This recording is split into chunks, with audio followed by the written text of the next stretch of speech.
Welcome to another episode of the Logicast. My name is BlankaKong. I'm joined by Gunner Eos today. It's a two-man show, Hello. and the gameplay you're seeing right now on screen is a game called Shh on PC. It's a horror game where, from my understanding, you're in a house, and it looks you're in the perspective of a person recording via like a VHS recorder in a haunted house, and so you have to kind of discover, the mysteries behind the haunted house or whatever. This gameplay is not ours. I will link the description. I will link the video in the description down below of the original poster of the video, so that he gets credit for it. And if you want to watch, his content, you can. So that'll be in the description in case you want to see more about that particular game. Not a game I've played yet, but it's something I have interest in playing.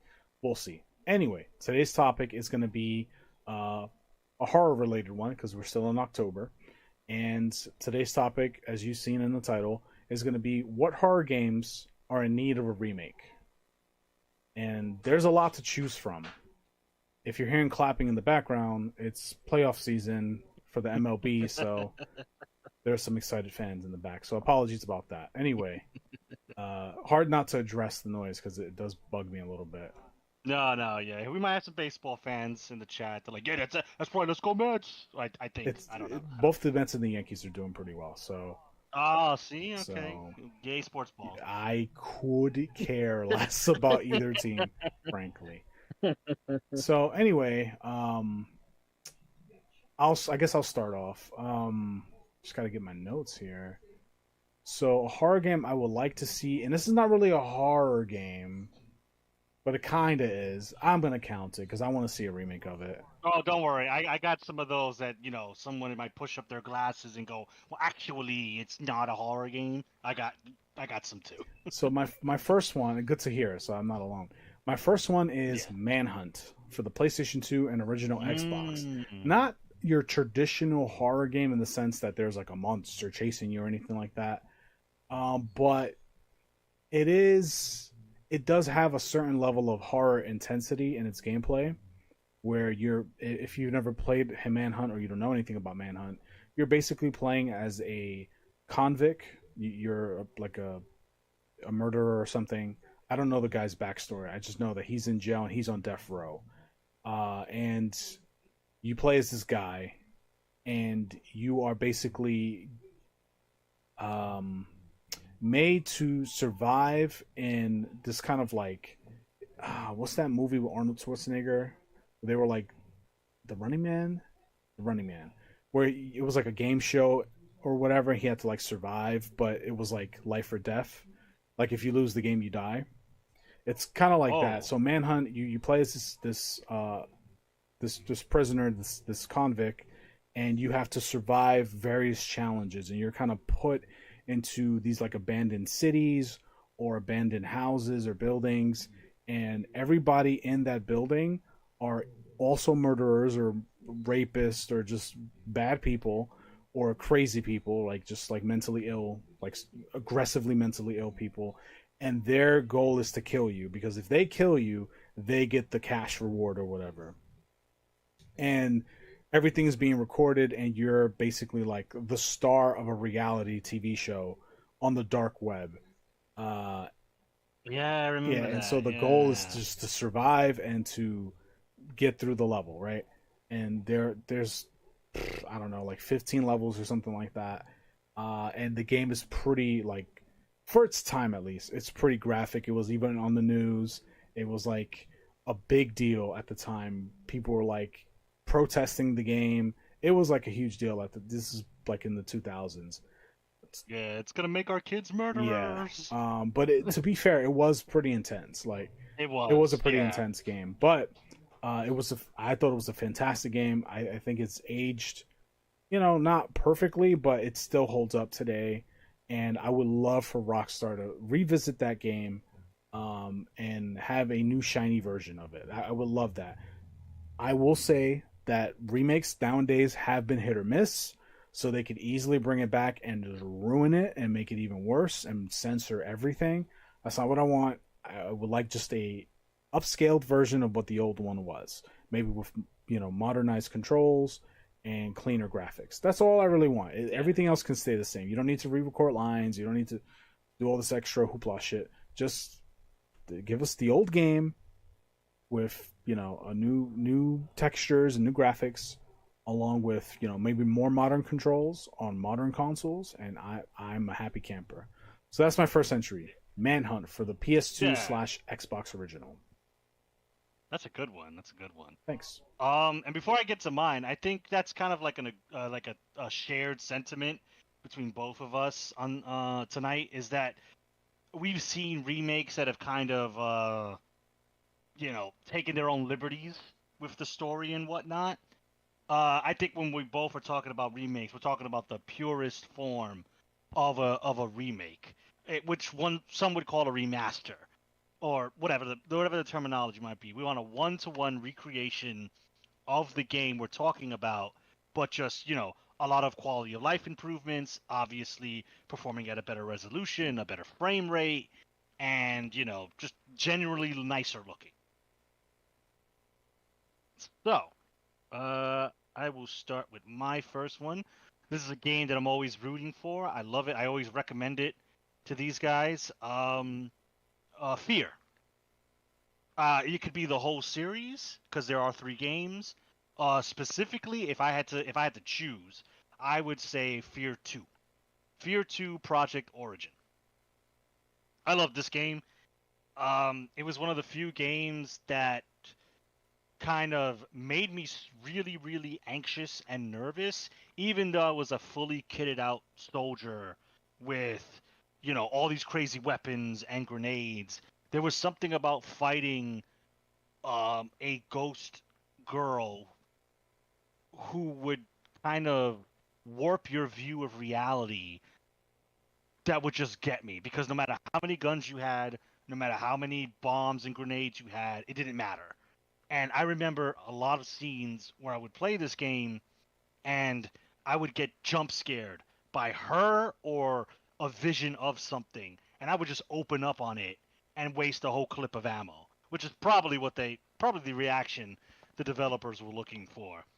But not just the jump scares is the reason why I like Fear. I kind of like the whole blend of sci-fi military type shooter. So you play as like a government agent, a special agent, and you are trying to uncover what Project Fear is, and it's essentially like these scientists and then Big Corpo, because it's always Big Corpo, basically using a girl who is psychically attuned as a tool of war.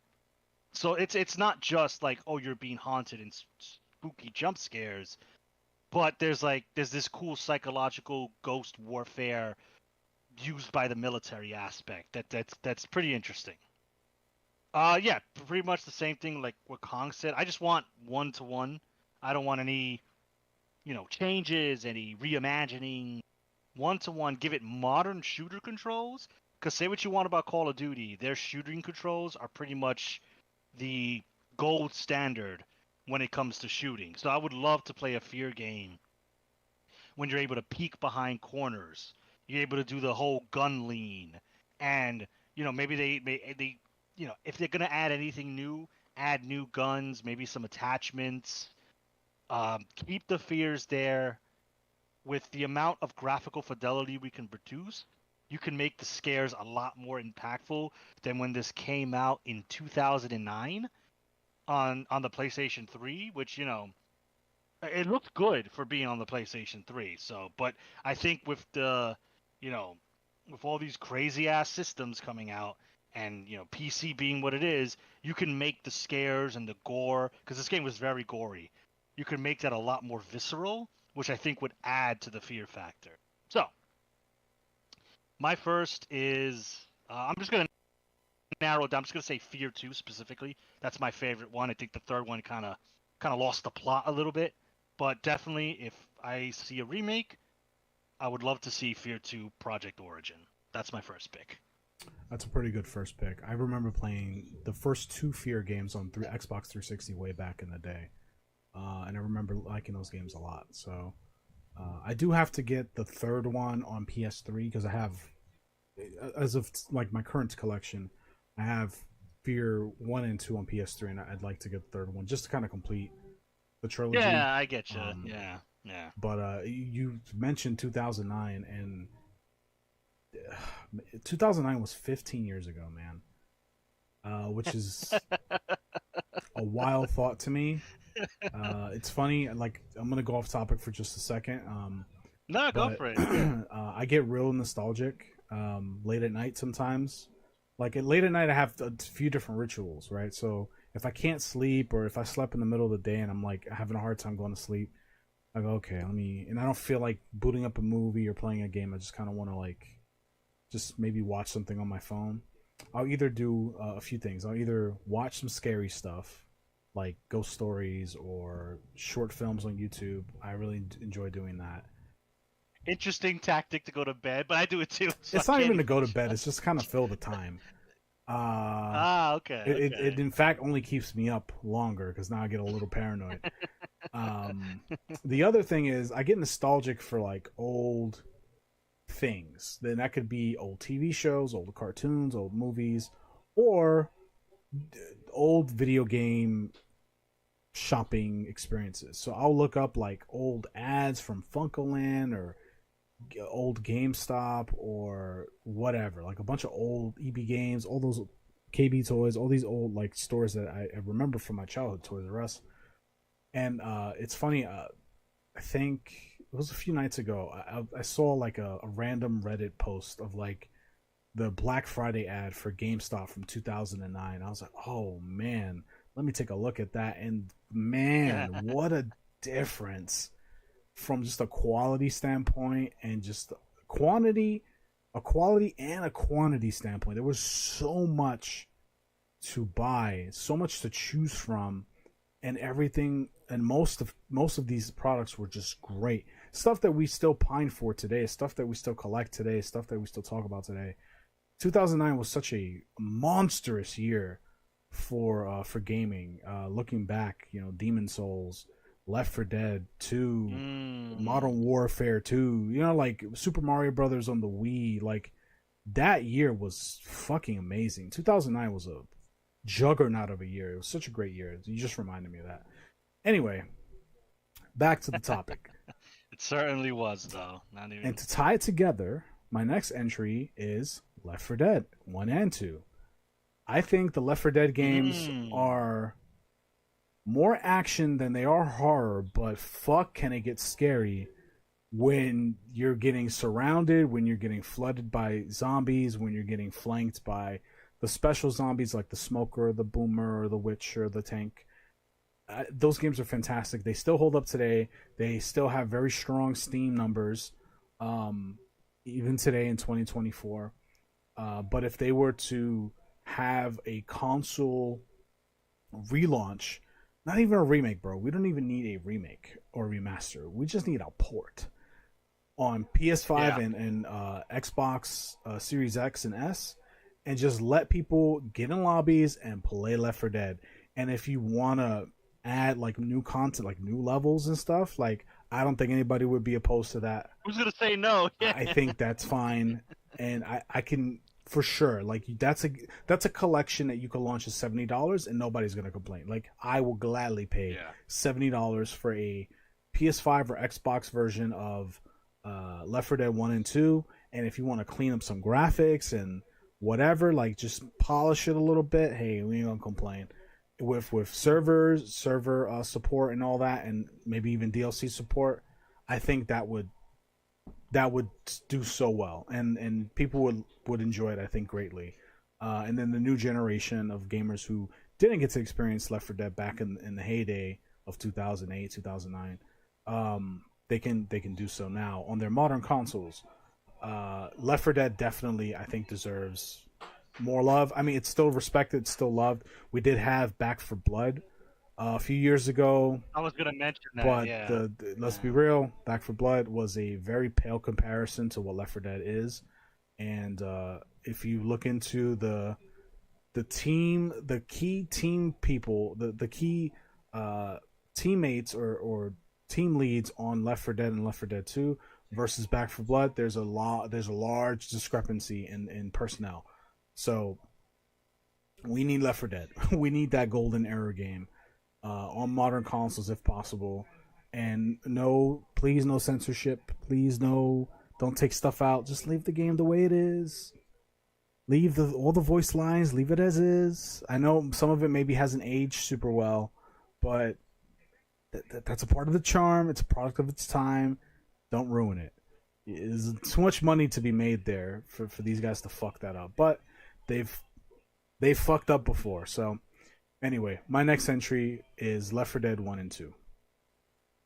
Yeah, Left 4 Dead. I remember we played that, and, like all together a couple times back in college days, and oh man, the amount of like panic and freaking out when we're in a house, and then we think we got a situation under control, we think we're good, and then the tank just bulldozes through the house, and now we're all freaking out because there's this giant thing, and we're in an enclosed space, and people are dying, the zombies are coming in.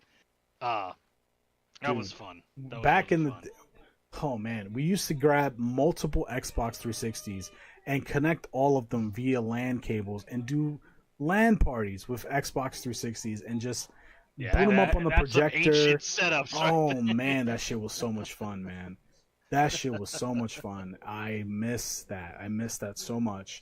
And like, I know for a lot of people, oh man, look at this boomer. Like we have online gaming now, and it's like, yeah, sure, we have that, but it's anybody who grew up in that time, who grew up in the arcade age, who grew up in the couch co-op age, you know what I'm saying. Nothing, no online feature, no amazing server is going to replace the experience that you have being in a room with a bunch of other players playing, co-op Halo or Time Splitters or Left 4 Dead or GoldenEye or Super Smash Brothers. When you're in that room together, you guys are all bundled up and looking at the same screen and just having at it, dude. There's no experience like it. Unfortunately it's pretty much dead and gone. I accept Yeah. that, but you can't take away my memories and my love for it. So you can make fun of me if you want to. That's cool. I don't care. But just know that if you feel that way, you missed out big time.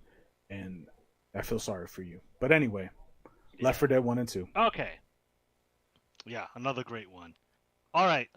This one is kind of a niche thing, but I love it. It's one of my favorite movies, and also a very, very interesting game, which I think a remake with modern technology and kind of the whole co-op game. I don't want to use the word craze, but the co-op game resurgence that things like um, Lethal Company and there's a bunch of others like Among Us even have kind of made big. This game would fit right in. So my second choice is the 2002 PlayStation 2 game of The Thing. Uh, this game is, if you know anything about the movie, I know the movie's old and it might be just fucking, you know, fucking Jurassic era for anybody younger than in their, that's young coming up right now. But this movie, and more so the concept of it and what could be applied to a video game, is insane. So, quick rundown of the movie. The movie, there's an alien that crash lands in the Arctic. Scientists are going to science. They end up inadvertently freeing this alien, and this alien has the ability to morph and very violently um, conceal itself and disguise itself as anything from a dog to eventually a person, and can kind of mimic their actions to a certain degree. But they're an alien, so they don't really understand how humans work. So they can look like a human, kind of act like how a human, or they think a human would act, but you know they're not 100%. And these things, if you've seen the movie, not the prequel, don't see that. If you see the original, like the body horror that comes out of this thing when it's disguised and when it's trying to fuse and escape the humans, is insane. Like this, if you're a fan of body horror, the thing is for you. And the video game replicated that. So the point of the video game was kind of an embellishment of the movie. Obviously, they had to stretch it out and make it bigger because it's a game. So they had to give you more things to do. But the point of the game was that you kind of had meters for your teammates. And you had to try to keep them on your good side so they wouldn't accuse you of being the thing. So if you were acting like a shit teammate or you just did things they didn't like, if enough of them were convinced you were the thing, you would be killed and it would be game over. So you kind of had to balance trust while also trying to suss out who's the actual thing. And you got to be careful if you make an accusation because if you're proven wrong, then everybody's gonna like, oh well, you're clearly the thing. You tried to throw us off. So I think a remake of this, with the advancements we've made in co-op games, like I mentioned before, like Lethal Company and Phasmophobia, and just these group games, would be huge. Like imagine a co-op game where you're in the Arctic. It's like a resource survival game. So you have to like manage your heat, manage your food, your water, ammo, and all that good stuff, while someone being the thing, and it's their job to kind of Among Us did this, but the thing started it first. It's their job to kind of kill as many people as possible, and it's your job to kind of figure out who the thing is. So I think this would work well with the modern advancements we've had, especially since this genre of gaming has kind of seen a resurgence in recent years, with a lot of co-op games coming out, and that being the kind of big thing. So yeah, I think this is a great movie. The game, even the PlayStation 2 game, even though it was rudimentary and very basic because it was a PS2 game, they did the best they could with it, and it was a really good game for that. So if you ever want to watch a playthrough or you get your hands on an emulator and you can play it, I say give it a shot. Um, so yeah, my second favorite movie, one of my favorite video games, 2002 PS2, The Thing. So the thing is actually it is getting a port or a remaster. It's scheduled to come out later this year in 2024. It doesn't have a date though, so I'm pretty sure they're gonna push it to 2025. Because I've been keeping tabs on it regularly because I'm a huge The Thing fan, both the movie and the game. And yeah, everything you said about the game is accurate and correct. I love that game very much, and I'm looking forward to whenever the remake does come out. I will be supporting it Why? 100%. Look at that. I must have missed that news, or it must have got lost in like, oh, let's quietly not say anything because the game's not ready. Let's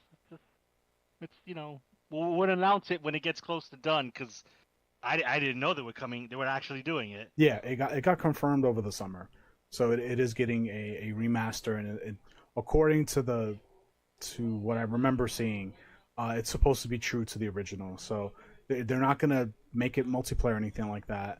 It's going to be basically a one-to-one remaster with refreshed graphics and I guess more modern controls, things like this. Nice. All right. Well, if it's everything I hope it is, I'm gonna be playing I that. mean, what you were asking for is something I would love to see, where it's a more of a co-op experience, and maybe with some AI bots as Yeah. partners Oh that you yeah. can Of get and course. stuff. Yeah. Um, Yeah. with like survival mechanics, because there was in the original thing there were survival mechanics in the sense that there was like a heat meter. So like if you were in the cold for too long, you would die.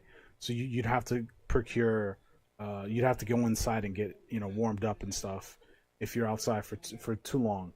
And there were also like the trust meter that you were talking about. And there's also like the paranoia too. So like if you encounter enemies too often, some characters will start to lose it too, and so they'll start attacking you because they think you're the thing. Which is like there are moments in the game where you can't really control what, like how long you could keep characters for. Like you have to get used. It's kind of like durability in Breath of the Wild. It's like you got to be okay with losing people, or losing weapons because it's like, and these some of these guys aren't cut out to last, which is unfortunate because Mm. there's some people who have like high level and certain skills, like like high level engineering. It's like, oh, this motherfucker can hack all the doors open. I don't want to lose him, but shit, my man's losing it over here.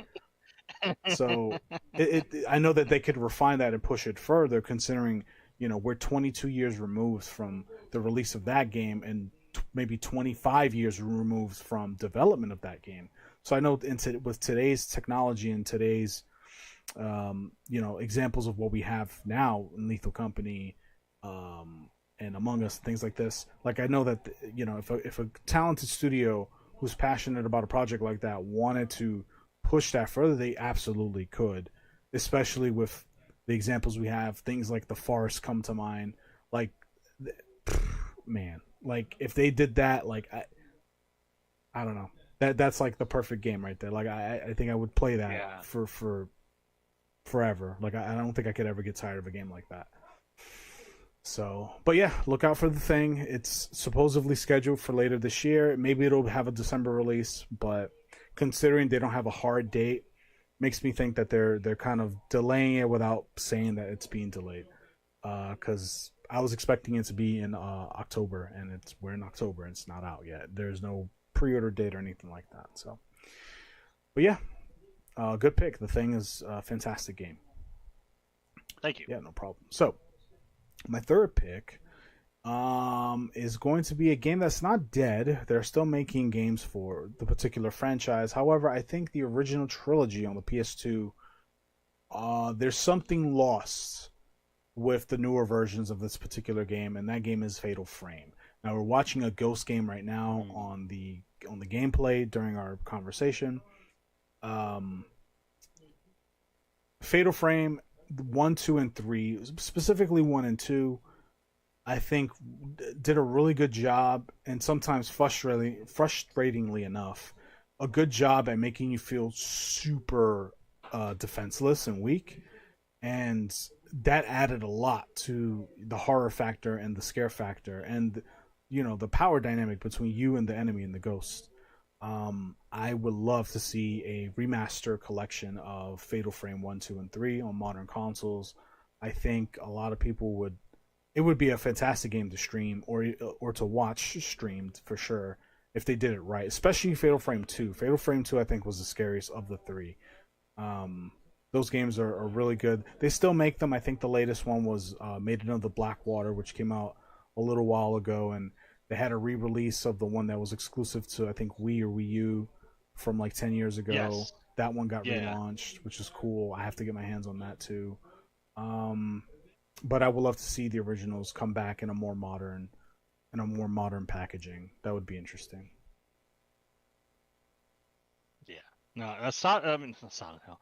Um, Fatal Frame's always a very interesting premise because it's cameras, magical ghost cameras that that deal damage. So very very interesting premise. But yeah, I agree with you. We do have some modern, um, not even modern because they're just remakes of Wii and Wii U games. But yeah, I would like to see the originals come back in some capacity. So I'm down with that one. Okay.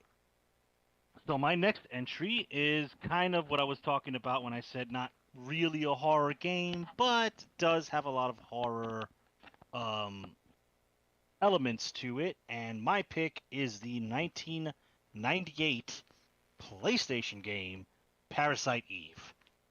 Um, Parasite Eve, another one of my favorite RPGs, another of at the time Square. I don't even think they were Square Soft at the time. Square's kind of RPGs that, for lack of a better word, is gone to the gone to the great RPG castle in the sky. The last game that came out was a PSP kind of reimagining called Third Birthday. Did not hit as hard, but I'm specifically talking about original Parasite Eve. Now, Parasite Eve 2 is not strictly a horror game, but it does have horror elements. So basically, the game you play as NYPD detective. I'm a fake fan.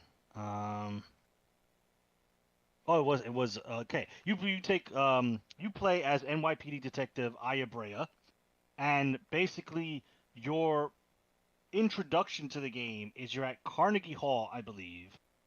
All this takes place in New York. So at the time when I liked the city, I was like, oh cool, it takes place in my hometown. That's really cool. Um, and basically you're going to see a play. You have a date and you're off duty and you're going to see a play.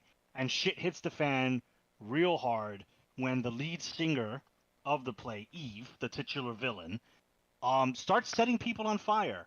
Just they people just start combusting out of nowhere. And then you're basically led down a rabbit hole of, you know, women with psychic powers and, trying to advance humanity's evolution through, horrible like mutilations and, forced evolution.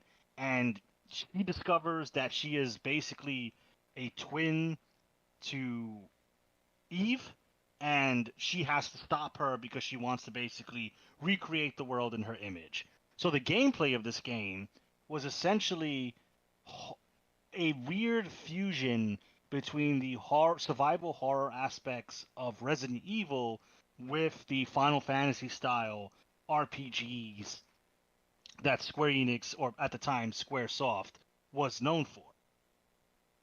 And that's what I liked about it. So it had the horror element, but it still had RPG. So when you went into combat with the different, deformed animals and people that you would eventually fight, it would go into your standard turn based RPG, where all Ava has, because she's a normal person, is guns. Eventually, she does get some form of magic, kind of like traditional Final Fantasy magic, but it's in universe with the game, and everything was done via RPG mechanics, which I love.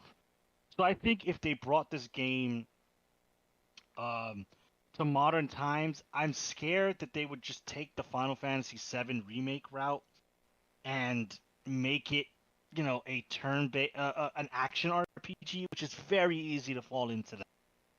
But I think they should keep it. I would love to see it as a turn-based RPG because then it'll keep that cool hybrid fusion of survival horror mixed with um, traditional Final Fantasy RPG.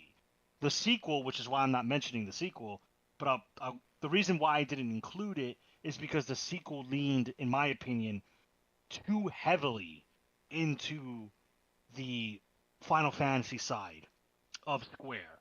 So that game had basically the same spells that you remember from Final Fantasy. So Ava can shoot fire, she could shoot ice and lightning and cure herself, which is cool. But when they went full Final Fantasy mode, it lost that horror aspect because now I had all these magical spells to battle enemies with, where in the first one, all I had was my handgun. And I would get upgrades and new weapons like an RPG, but it still had that survival horror aspect to it. So that's why, specifically, if they were to remake this game, I would love the first Parasite Eve. And in my theoretical dream world, I would love for them to keep it a turn based RPG. Obviously, you can have some of the quality of life and modern conveniences that turn-based RPGs nowadays have, like a speed up mode, or maybe like an action command or something. I'm not adverse to. I know a lot of people find traditional turn-taking RPGs boring. I disagree with them, but I'm also realistic.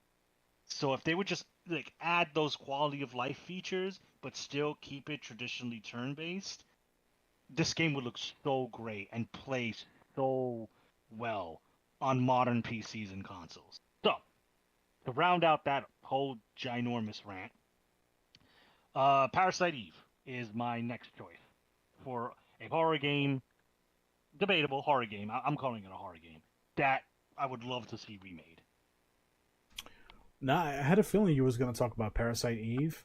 When I was doing light research on this topic before we started recording, I did see it on the list. I was like, oh, he's definitely gonna talk about Parasite Eve. Like that's a given. Probably the one of the few, I think the only maybe, game to mix those two genres together, RPG horror. That's not a common combination that you see. No, it is not. Which No. that's considered one of the best PlayStation games on the console. It's in the top 20 at the very least for sure. Because PlayStation Oh, One is a monstrous console. There's so much good on it. It's oh hard to say yes. what's top 5 or top 10, but I know Parasite Eve will definitely make the upper echelon of best games on the console. So that's a good pick. I would love to see that come back. I would love to get my hands on a. It sucks too because I had it too. I had like a good clean copy of it, and I had to give it up Ah. because life. And now the price has skyrocketed. It's like anywhere from $100 to $200 for it, and it's like, oh, I really don't want to pay that much money for any game, really, quite frankly. Yeah. No. It. Whenever I get my Steam Deck, it's probably going to be one of the first games I emulate. Um, and I agree. I would love to own it physically, just to have like one of my favorite games in my hands. But yeah, I'm definitely going to emulate that. Don't sue me, Square. Just haha jokes. Emulation Yeah, ban. we don't do that here. Never, never. No, we will patiently wait for you to resell us the game on your modern platforms, which quite Yes. frankly is the point of this entire episode. Is we want to see these old games come back. We're willing to pay for it. uh Fucking do it. Just make it happen. But Yeah. time will tell. At least one of them is making a comeback in the thing, so that's something to look forward to. Yes, that's true. So my next one is going to be a game that we never got in North America. It was on PlayStation 1. It was released in Japan and in Europe in 2000, and that game is called Chaos Break. Chaos Break is basically a ripoff of Resident Evil.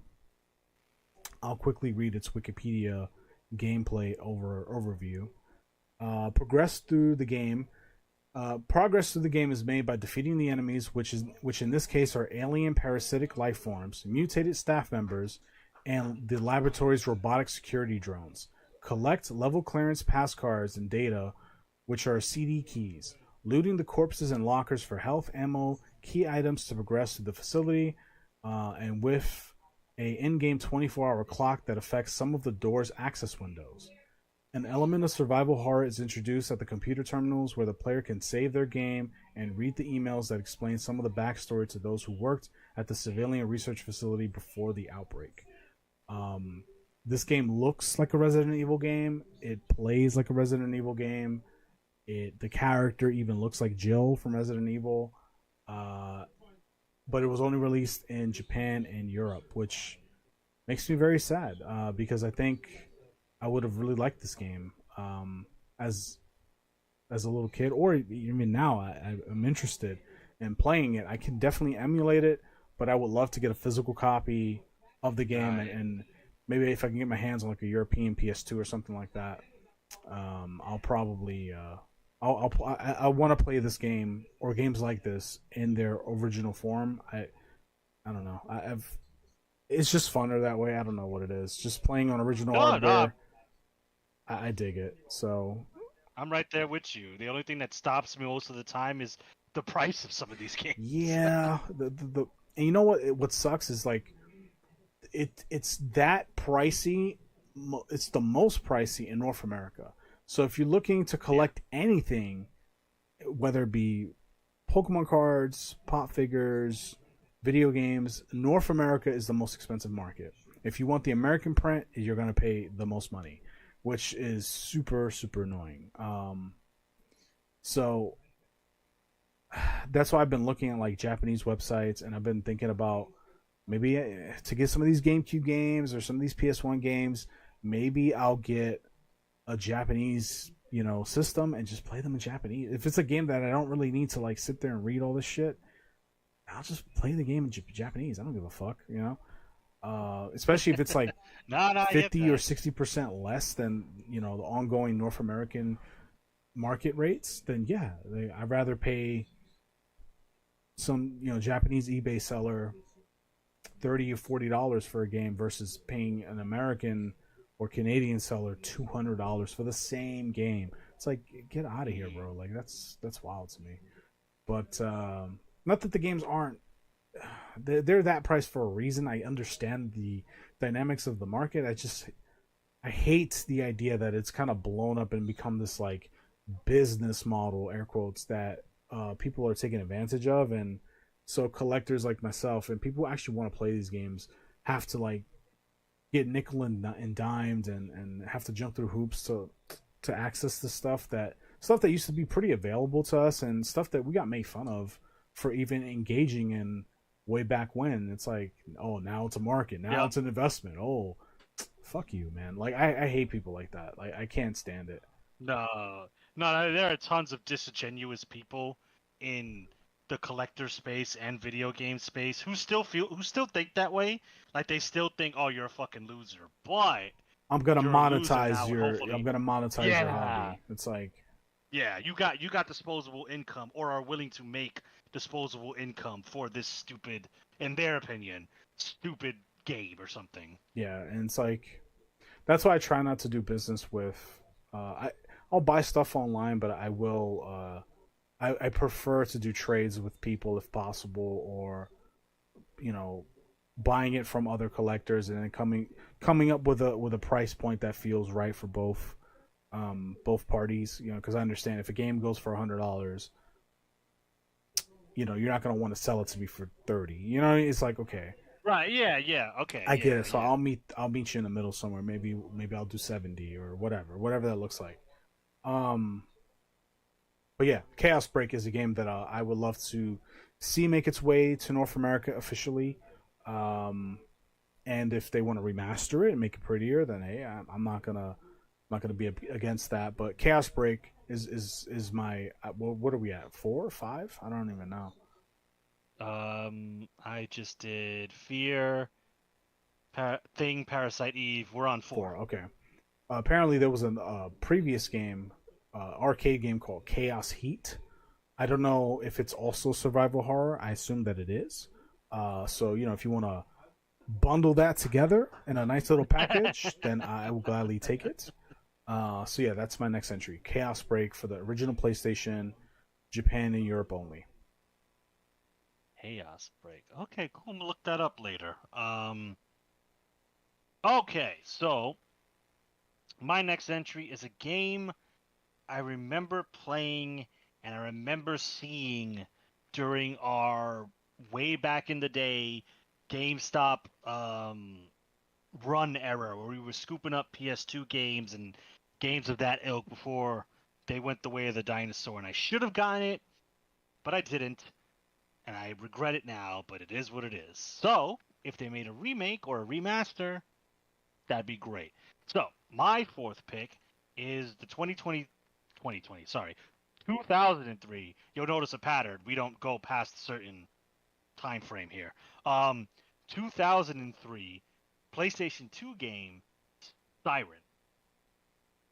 So, uh, quick rundown of Siren. Basically, it is Japanese Silent Hill. So Silent Hill takes place obviously in the United States. It takes place in a small town in America. This was done by the same team at the time that did the original Silent Hill. It was done by the same team. So this was basically their version in their home country. So obviously this one takes place in Japan, and it was done by, or it was directed and co-written by, excuse me, I'm going to butcher the shit out of this name, Keiichiro Toyama, and he was the original director of Silent Hill that came out in 1999. So the whole thing about this game is that it involves kind of like an interconnected story. So there are multiple main characters that are operating during different time periods. So you have some in like um, you'll have some in feudal Japan, you'll have some in Japan post World War II era, and then you'll have a character that takes place in modern Japan, the modern Japan being 2003 Japan.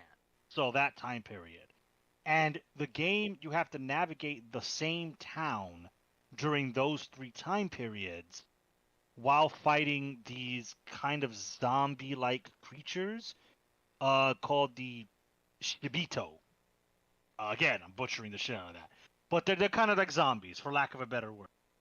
And you have to basically help characters in different timelines solve different puzzles. So you'll do something in feudal Japan that will have a butterfly effect onto the other eras of Japan, leading up to the current modern era, where the main character now has to solve the puzzle that you helped, or finish solving the puzzle that you helped them solve in that time period. So it's really it's layers upon layers, because you'll see different time periods, different characters react to the threats in different ways, and their understanding of the world is different because of the time periods. So that's a very interesting aspect. And yeah, like again, I have a soft spot, not because, Japan is best country ever, but I do like kind of Japanese mythology, and especially Japanese horror. Like a lot of their like onis and yokai and kappa, and just like their mythological creatures and spooky creatures are very different and very cool to me.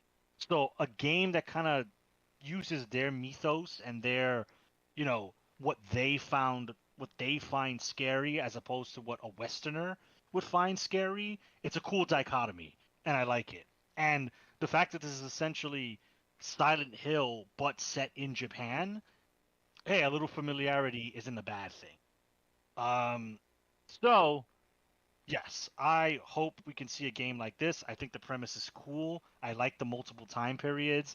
Again, I think with just a touch of modernity, a update to fidelity and graphics, you can represent those time periods significantly better, because now we have the graphical power to kind of show what's the lighting effect like in feudal Japan, as opposed to what the lighting effect now is in modern Japan or 2003 Japan. And how that affects the horrors. Like one character is going to be operating with a flashlight, the second character is going to be operating with a lantern. Maybe the third character is operating with a crank flashlight, because this is after the Second World War. So that can make for different scares, different resources you have to worry about. I think they can go places with this type of time bending genre. So to wrap it up, I would love to see a remake or a remaster of 2003's Siren for PlayStation 2. Yeah, Siren. Uh, it hurts to say, but I did have a complete clean copy of Siren back in the day, and I did try to play it, and I couldn't get through it for some reason. It was something about the game that I didn't it didn't jive with me. I don't know if it was the controls or what, but I do know that it was a pretty interesting horror game, and I always wanted to go back to it. And then, of course, now it's a $200 PS2 game, so it's like, well, Sheesh. not gonna pay that for you know uh random PS2 game. Like no thanks. That's just too much money.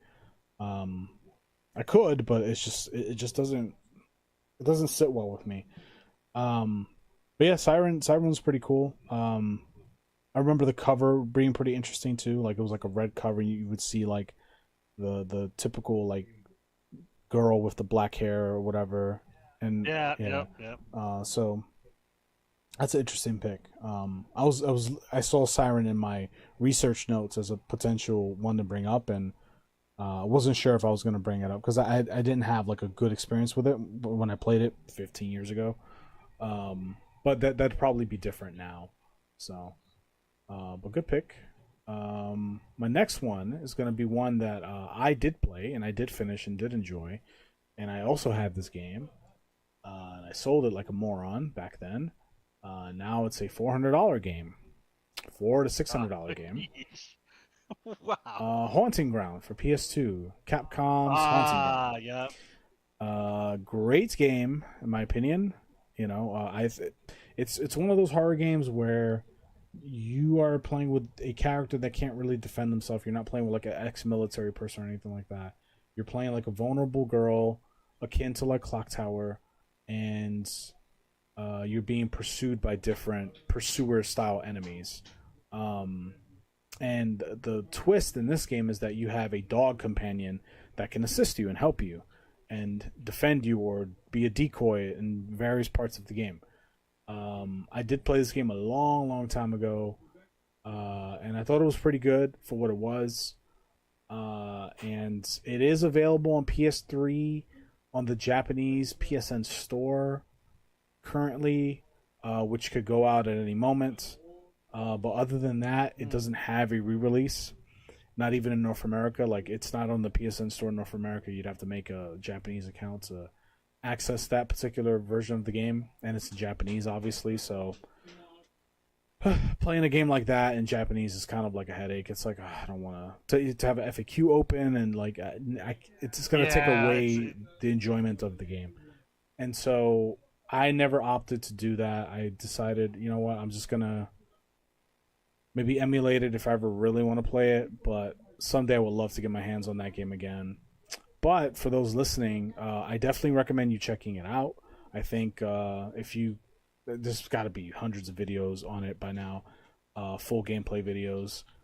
Definitely look into it. It's a rare game. It has an interesting art style, and the enemy types are different. Like you're not being pursued by the same enemy the whole game. There's like four major pursuers, and you defeat them, one by one, and they their pursue behaviors are a little different. Like the first one's like this big doofy, like mentally challenged, you know fucking retard chasing you around like, I'm gonna get you. Like that's the first enemy, but he's like pretty easy to fool. A lot of people's favorites is like the maid chick with the scissors, because she's a little more intelligent, and like you'll hide in a closet, and like if you don't do it fast enough, she'll technically see you or figure out that you hid in a closet, and she'll take you out of the closet. Um, yeah. The AI was very good for that game. For that time, it was it was very, very impressive. very good. So, Yeah, yeah, Haunting Ground would be my next pick. Haunting Ground, classic. You see that in a lot of top 10 horror games you need to play, but I mean, it's it's well deserved. It was very interesting. The whole essentially dog training mechanic that they never tell you about, but is a thing that you can do. You can essentially train Huey the dog to be a more obedient dog, and very interesting. So yeah, I'd love to see that one remade. Okay, my next one is another one that isn't traditionally horror. It's a weird sci-fi horror game, and it's a sequel to one that we did recently get a remaster of. I would like to see them continue it with System Shock 2. So for those who don't know about System Shock or the System Shock series in general, it is basically you play as a hacker and you are forced to remove the restrictions on a AI for some evil corporate agenda. This is set in like the far-flung future, your cyberpunk dystopia type thing. And then when you wake up, you find out that the AI has taken over the facility, and she, your typical kind of AI Matrix Terminator style methodology. She thinks humanity's cringe, and she wants to make us better by making us machines. But the horror aspect is that she didn't just kill all of the people on the station, she killed them and then used their bodies as the basically meat suits for machines. So it's like a weird hybrid, a very, very, very disturbing hybrid of man and machine kind of fused together, literally, in the most literal sense. And you basically have to survive and you have to shut her down. So I didn't get to finish yet, but I did play the first or the remaster of um, System Shock, and I love it. It's a fun game. And when I found out this was a sequel, I was like, oh, this is so cool. Sci-fi horror. We have Dead Space and whatnot. That's kind of like our version of sci-fi horror, but that's more like The Thing in space. This is kind of a mixture between Terminator or kind of like AI rebelling against humanity, but in a very very horror type aspect. And it still has that survival horror gameplay where you have to manage your ammo, you're not told where to go, you have a limited number of inventory space and limited weapons, and you have different enemy types that kind of demand a different response from you. Not to mention, you have the actual AI herself who's always watching you, so you have to disable cameras, so she literally can't see you anymore. And it has like hacking mini games, so it mixes sci-fi with survival horror, which somehow becomes a very, very, very good blend. So they've already done it with the first one. I hope they do it with the sequel. So my next candidate is System Shock 2. Let's see it happen. Interesting. And you would say like the System Shock that came out recently, the remake or whatever it is pretty like it's good slash faithful to the original. Yeah, yeah. I looked up kind of like other people's opinions on it, and I just looked up raw gameplay from the original one. It's minus it obviously having higher frame rate, a graphical refresh. It's pretty much the same one-to-one game. The only difference is in the original game you play as Hacker Man, and in this game you can play as Hacker Man or Hacker Woman, which is such a superfluous change that it doesn't bother me because it's just like, all right, they gave you the option if you want to see Hacker Woman. It's a first person game, so realistically, the only thing you see is your hands. So, do you want smaller hands with painted nails, or do you want a man's hands? That's it. So, Okay. it's like an inoffensive addition that, in my opinion, doesn't take away from the game. Because if you want to play as the original character, you just play as Hacker Man. That's it. So, other than that, it's yeah. The first game from everything I've seen is a faithful one-to-one down to you can call it a missed opportunity, but they even kept some of like the clunky controls, which it kind of it has a hard time transitioning to controller because this was obviously a PC game. So if you have a mouse and keyboard, you're gonna have an easier time. But I managed to fight through the clunk and I got it to work, and it didn't kill my enjoyment. It was just a learning curve. So, I mean, if they even transferred the clunk over, that's a faithful one-to-one remake. Interesting. I remember you talking about that game earlier in the year, and I never got around to getting it or looking into it. But now that you've reminded me, if I see it for a decent price, I think I'll grab it. 20, $30. I think it even launched Yeah, pretty cheap too. I think it launched at like yeah, 40 or $50. So it lost at 50. Yeah, so yeah, I'd say if you get a chance, it's fully physical. Everything's on disc, so that's a plus. Um, and it released physical on retail, so you don't have to go to like freaking limited run or anything like that. Yeah, I'd say if you can get it for like 30, $40, yeah, definitely check it out. interesting. Okay, cool. Alrighty, so we're reaching the end of the podcast episode. So I wanted to end with honorable mentions. I have three honorable mentions. The first is Dino Crisis. Dino Crisis is a game I played for the first time 2 or 3 years ago on stream, and it was a hell of a lot better than I thought it would be. I mean, it's at its core, it's a Resident Evil clone, but I think it has enough differences and its own charm to kind of warrant its own release or re-release. I would love to see a Capcom Horror Classics collection be a thing, and for that game to be included among some other ones like Haunting Ground. Another one would be Clock Tower. Clock Tower Mm. is very similar to Haunting Ground. In fact, Haunting Ground is basically what Clock Tower is. Um, and now we'll have to see those line of games come back, as well as Resident Evil Outbreak 1 and 2. I loved Oh the yeah. concepts and the idea of those games, and I would love to see those games come back. So, do you have any honorable mentions, Gunnar? Yes, I just have one. Um, so I did not know this was a video game until I was doing research for this episode. And now that I know it's a video game, this might be breaking the rules a little. You don't even have to remake this. Just port this so I have access to it. But if you wanted to clean it up, cool. So, my honorable mention is a video game based off a short story that I know the short story. It's really creepy, called I Have No Mouth and I Must Scream.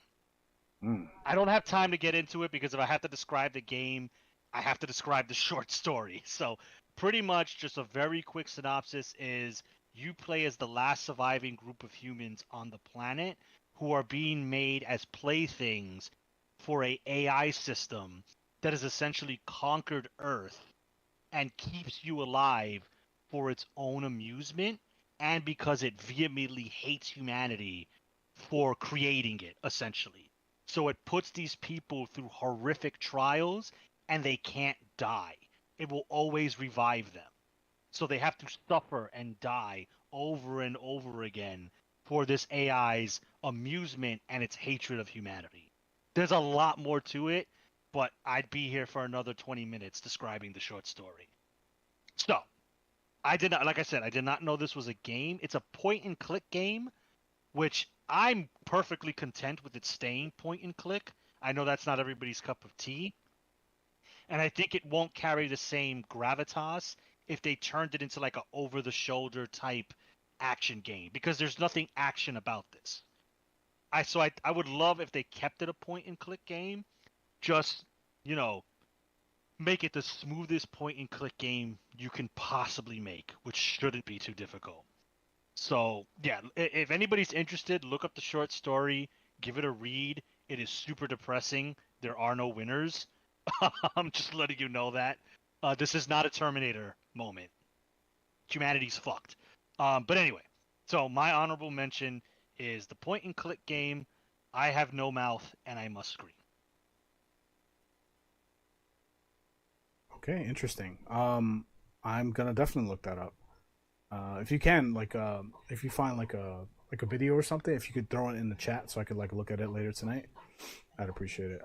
Oh, yes, no problem.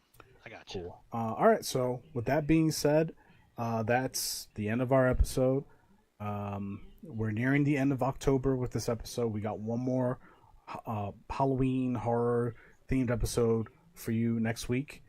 So look forward to that. It's going to be a tier list episode, so get ready. It's a long one.